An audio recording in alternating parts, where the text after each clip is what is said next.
પપ્પા મારી દીકરી પપ્પા સંભાળો. એટલે કે મીરા મને હમણાં કિંજલ પાસે લઈ જા. લઈ જા એની પાસે. પ્લીઝ તમે લોકો અંદર નહીં જઈ શકો. હાથ છોડું છું તમને.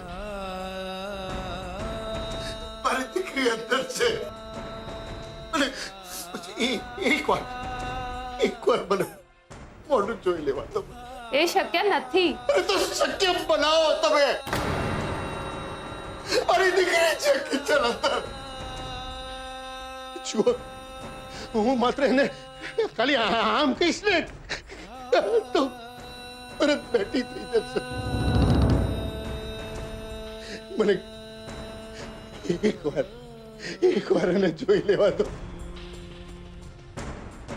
હું તમને ખરેખર કહું છું, એ મને જોશે ને તો એનું હાર્ટ ચાલતું નહીં દોડતું થઈ જશે. પછી એક વાર મને એની સાથે વાત કરવા. એક વાર હું ખાલી એને એટલું કહીશ ને કે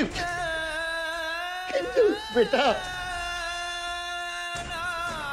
એ દુનિયાના કોઈ પણ ખૂણે હશે ને ત્યાંથી મને જવાબ આપશે.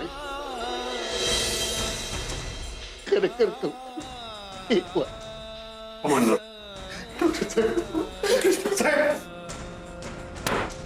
હે ભગવાન.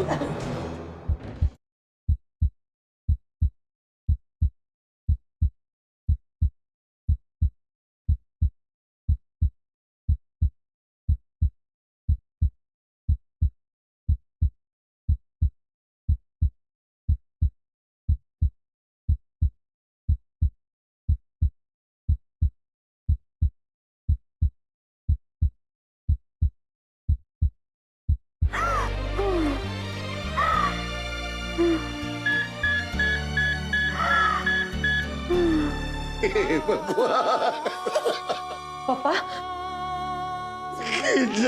મારી દીકરી પપ્પા સંભાળો. એટલે કે તમે બેસો. બેસો પપ્પા.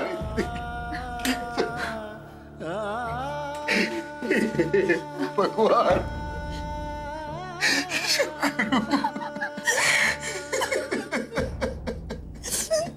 પપ્પા સંભાળો. આપણી કિંજલને કંઈ જ નહીં થાય.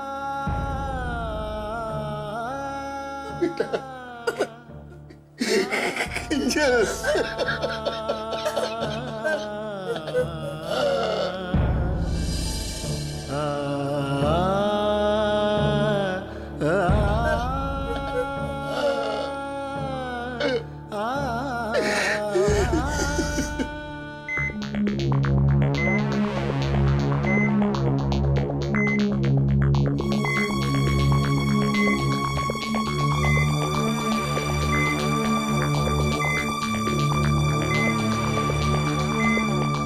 પલ્સ નોર્મલ થઈ ગઈ છે.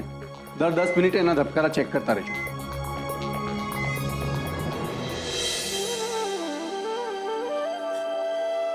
આપણી કિંજલને કંઈ નહીં થાય. તમે ચિંતા કરવાનું બંધ કરો. ચિંતા ક્યાં કરું છું ચિંતા? મીરા રડવાનું બંધ કરી દે. સેજલ સુલુચી નાખ. અરે કિંજલ મારા કાળજાનો ટુકડો છે. જ્યાં સુધી મારું હૃદય ધબકતું રહેશે ને ત્યાં સુધી કિંજલના ધબકારા બંધ નહીં થાય. કોણ બોલે છે આ બતા? અરે એની ઉંમર પણ શું છે હજી? માંડ 20-22 વર્ષ. પપ્પા તમારી જાતને સાચવો. કિંજલને કંઈ જ નહીં થાય. કેવી રીતે સાચવું બેટા? એ જન્મીને ત્યારે માત્ર 10 મિનિટની હતી ને નર્સે ને મારા હાથમાં મૂકી ગઈ. એ જેવી મારા હાથમાં આવી કે એને મારી આંગળી પકડી લીધી. જાણે કહેતી ન હોય, પપ્પા હું ક્યારેય તમારો સાથ નહીં છોડું.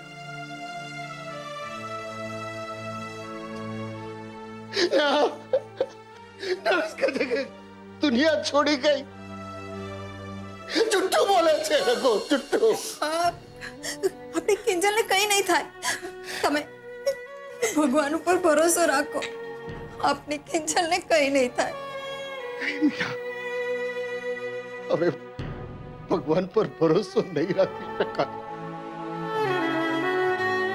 એને મને ફોનમાં કહ્યું તું, એને મને. અને તમને ખબર છે, સૂતા પછી મને સપનું આવે, અને સપનામાં કોણ આવે ખબર છે? ભગવાન.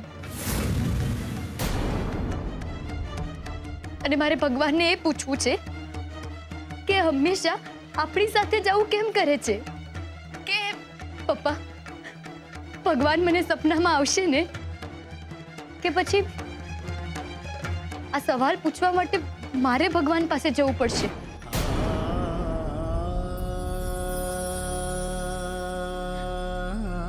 ભગવાન જો સપનામાં આવશે ને તો હું એમને પૂછીશ.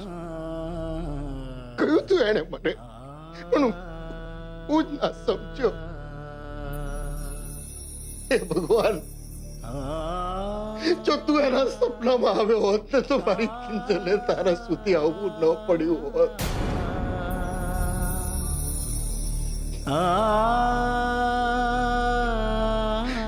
શું કરું?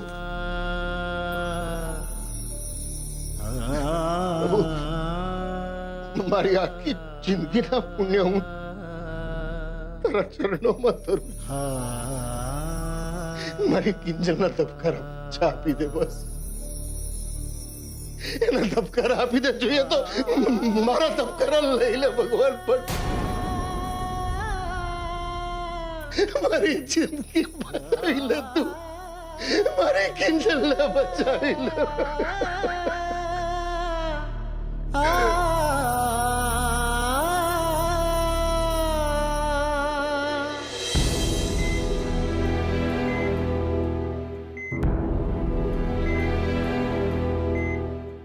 તમે ચલો મારી સાથે, આપણે એનું ઇન્જેક્શન રેડી કરી દઈએ. ડોક્ટર સાહેબ, કિંજલ ઠીક તો થઈ જશે ને? હા હા મોહનભાઈ, કિંજલ ઠીક જ છે, પણ હું તમને બધાને અંધારામાં રાખવા નથી માંગતો. કિંજલને ખૂબ જ લોહી વહી ગયું છે અને એના માથામાંથી કન્ટિન્યુ બ્લીડિંગ પણ ચાલુ જ છે. તમે એક કામ કરો, હું 2-4 ટેસ્ટ લખી આપું છું, જેના રિપોર્ટ્સ કરાવી લો. રિપોર્ટ્સ આવતાની સાથે જ આપણે ઓપરેશનનો નિર્ણય લઈ શકીશું. સિસ્ટર, ગ્લુકોઝની બોટલ તૈયાર. બાય ધ વે, તમારી પાસે કિંજલની ઇન્સ્યોરન્સ પોલિસી કે મેડિક્લેમ છે? નહીં ડોક્ટર સાહેબ, અમારા ઘરમાં કોઈનો મેડિક્લેમ કે ઇન્સ્યોરન્સ પોલિસી નથી. તો પછી આ ઓપરેશનનો બધો જ ખર્ચો તમારે ભોગવવો પડશે. એક કામ કરો, તમે બધા જ પૈસા વહેલામાં વહેલી તકે હોસ્પિટલમાં જમા કરાવી દો, એટલે અમે ઓપરેશનની તૈયારી શરૂ કરી.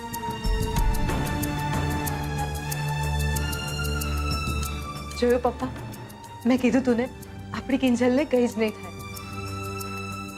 એ બધું તો બરાબર છે, પણ આપણે આ ઓપરેશન માટે 2.5 લાખ રૂપિયા લાવીશું ક્યાંથી?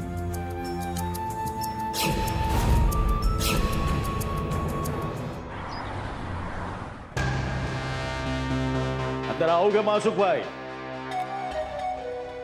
ઓહો શું વાત છે, શું વાત છે. શાંતિલાલ શેઠ તમે? અરે આવો આવો આવો, પ્લીઝ આવો આવો. આવું પણ એક શરતે, તમે મને આ શેઠ કહેવાનું બંધ કરો. અરે આપણે તો મિત્રો કહેવાયો, મિત્રોએ તો ગળે મળવાનું. ઓ હવે લાગે છે જૂના ચોકી જેવું. અરે પ્લીઝ પ્લીઝ આવો, બેસો બેસો બેસો અને હવે ફરમાવો શું લેશો? ચા, કોફી, ઠંડુ? ભાઈ હું તો જમીને જ જઈશ. એનાથી ઉત્તમ બીજું શું હોઈ શકે? તમને અહીંયાની સારામાં સારી હોટલમાંથી ગુજરાતી થાળી ખવડાવું છું. હલો, આપણે જે થાળી મંગાવીએ છીએ ને, હા, 2 સ્પેશિયલ કહીએ. યા હા, તો બોલો શું સેવા કરી શકું તમારી? સેવા તો ના કહી શકાય, પણ એક મદદ જોઈએ છે તમારી.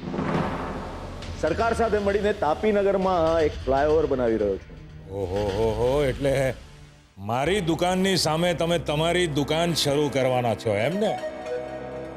ઉપરથી કહો છો કે મારી મદદ જોઈએ છે? હા, અને એ મદદના બદલામાં એ દુકાનમાં તમને પણ ભાગ આપવામાં આવશે. બોલો, કરશો મદદ?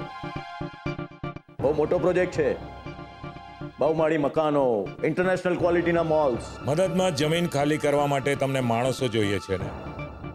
હા, મળી જશે. પાક્કું. જો પછી ફરી નહીં જતા માસુભાઈ. એ જરા પણ નહીં. મારા ધંધામાં જવાનની સૌથી વધારે કિંમત હોય છે. અને આમ પણ હવે મારા એરિયામાં આવીને તમે મારી નજર સામે આટલો મોટો પ્રોજેક્ટ ઘર કરી ગયા, તો પછી ભાઈ મારે પણ સમજવું જોઈએ ને કે હવે તો સાથે ચાલવામાં જ માલ છે. પણ જો સાથે ચાલવાની તૈયારી હોય ને માસુભાઈ, તો પહેલા મારે એ જોવું છે કે તમે મારી ચાલવાની સ્પીડ સાથે ચાલી શકો છો કે નહીં. એટલે હું કઈ સમજ્યો નહીં. માસુભાઈ, વાત એમ છે કે આ ફ્લાયઓવર જ્યાંથી પસાર થાય છે એની બાજુમાં તમારા વેવાઈ મોહનભાઈનું ઘર છે. જોકે મોહનભાઈ તમારા વેવાઈ છે એટલે એને થોડા ઘણા વધારે પૈસા પણ આપવા પડે તો મને કોઈ વાંધો નથી, પણ મારી એવી ઈચ્છા છે કે મોહનભાઈને એ લોકોએ ઘર શાંતિથી ખાલી કરી. અરે વાહ, આ તો સામેથી ભગવાન આવીને ભોગ આપી ગયા. ઓલરેડી મોહનભાઈની દુકાન તૂટી ગઈ છે, અને જો એવામાં ઘર બદલવાનો ખર્ચો આવશે તો એ લોકો ધામધૂમથી લગ્ન કરવા પાછળના પૈસા બચાવી નહીં શકે અને કિંજલ ચેલેન્જ હારી જશે. શું થયું માસુભાઈ? મારી સાથે ચાલવાનું શરૂ કરો એ પહેલા જ ઠેબુ ખાઈ ગયા? અરે ના ના, એવું જરા પણ નથી ભાઈ. મારા તો ધંધાનો એક જ નિયમ છે, આપણો ફાયદો એ જ આપણો પરમેશ્વર. હા, પણ આવું કરવા જતા જો તમારા અને તમારા વેવાઈના સંબંધમાં ખટાશ આવી ગઈ તો? એ મારો પ્રોબ્લેમ છે, એની ચિંતા તમે નહીં કરો. તમારે માળ પર માળ ચણવાની શરૂઆત કરી દો. ગેરંટી. આજ પછી આવા અસંખ્ય ફ્લાયઓવર બનાવીશું આપણે. ડન. મારા શત્રુના શત્રુ, મારા પરમ મિત્ર માસુભાઈ. સાચું કહું, મને તો ટી વેળા વખતે જ ગંધ આવી ગઈ હતી કે આ ચા વાળા વેવાઈનું ગણિત તમને કંઈ જામ્યું નથી, એટલે જ તમે કિંજલના માર્ક્સ ઘટાડીને રાહુલના માર્ક્સ વધારી દીધા હતા. પણ આ વાતને તમારા ચા વાળા વેવાઈની વિરુદ્ધ હથિયાર તરીકે વાપરવાની તક આજે મને મળી છે. એટલે કિંજલ મને ચેલેન્જ આપીને ગઈ છે. એને ખબર નથી કે આ શાંતિનો કોપ જેના પર ઉતરે છે ને, સૌથી પહેલા તો એના જીવનમાંથી શાંતિ જ બહાર ફેંકાઈ જાય છે. એ છોકરીને ખબર નથી કે મારી સાથેના વેરને કારણે ના તો એનું ઘર બચશે કે ના એ પોતે.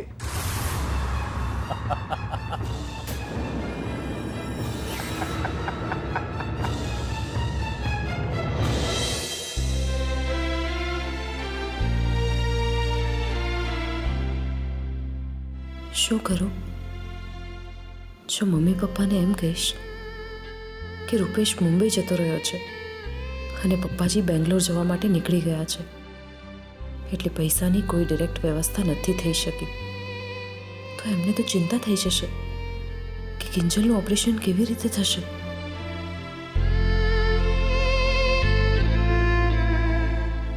અરે સેજલ, તે બપોરે રૂપેશ કુમારને ફોન કરેલો ને? શું વાત થઈ, કહ્યું નહીં તે? બોલ તો ખરા. શું કહ્યું રૂપેશ કુમારે? રૂપેશ એ તો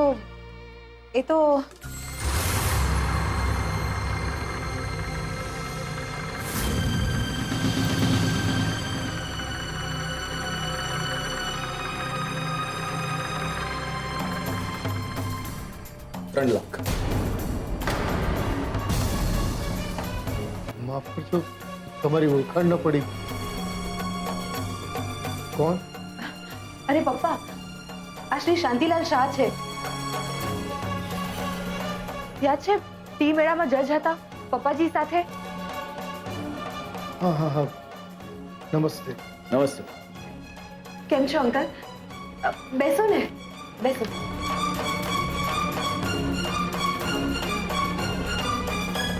ભાઈ હું તો મજામાં છું. માસુભાઈનો મને ફોન હતો કે કિંજલનો અકસ્માત થયો છે, તો મારાથી 1 મિનિટ પણ ઘરમાં ન બેસી રહેવાય. ભાઈ, માણસનો સ્વભાવ મળે ન મળે, માણસના વિચારો મળે ન મળે, એ બધું એક જગ્યાએ. પણ મારા માટે તો માણસાઈ પહેલા. એટલે જ મોહનભાઈ પૂરા 3 લાખ છે. જાઓ, જઈને પેલા પૈસા ભરી આવો એટલે કિંજલ દીકરીના ઓપરેશનની તૈયારીઓ શરૂ થાય. પણ મારાથી તમારા પૈસા કઈ રીતે લેવાય? કેમ? કિંજલ મારી દીકરી નથી? અરે, એની હોશિયારી અને ચતુરાઈનો તો હું બહુ મોટો ફેન છું. મેં જોયું છે કેવું મગજ વાપરીને ટી મેળામાં એને છેલ્લી ઘડીએ કેસર મિન્ટ કાવા બનાવેલું. એની ધગશ કમાલની છે અને સહેલાઈથી હાર ન માનવાના એના સ્વભાવ સાથે તો હું બરાબર પરિચિત છું.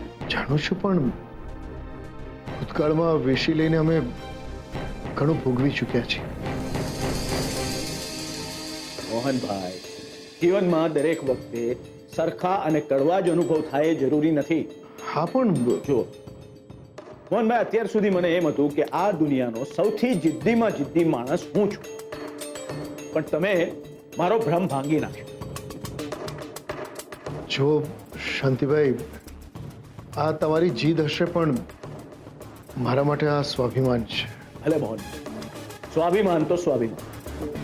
મોહનભાઈ, તમે થોડી વાર માટે મારી સાથે બહાર ચાલો, પછી તમારો જે નિર્ણય હશે હું માન્ય કરીશ. બસ. અરે પણ એમનો પગ. ચિંતા નહીં કરતા, હું સાચવીશ. આવો.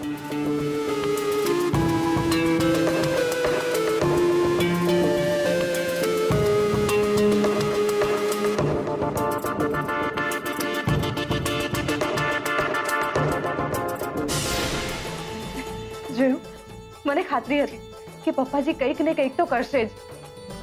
અને જો એમણે મદદના સ્વરૂપે શાંતિલાલ અંકલના હાથે 3 લાખ રૂપિયા મોકલાવી દીધા. હે ભગવાન, બસ હવે કિંજલને પણ જલ્દીથી આવી જ રીતે સાજી કરી દેજો. પ્લીઝ ભગવાન.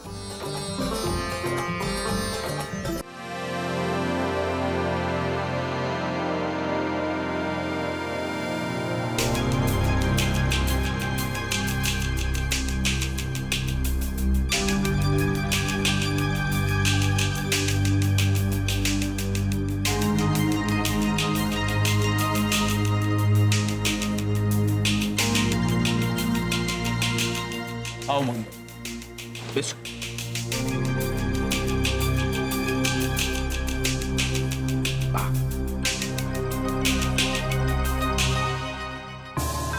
શાંતિભાઈ, એક સવાલનો જવાબ આપશો?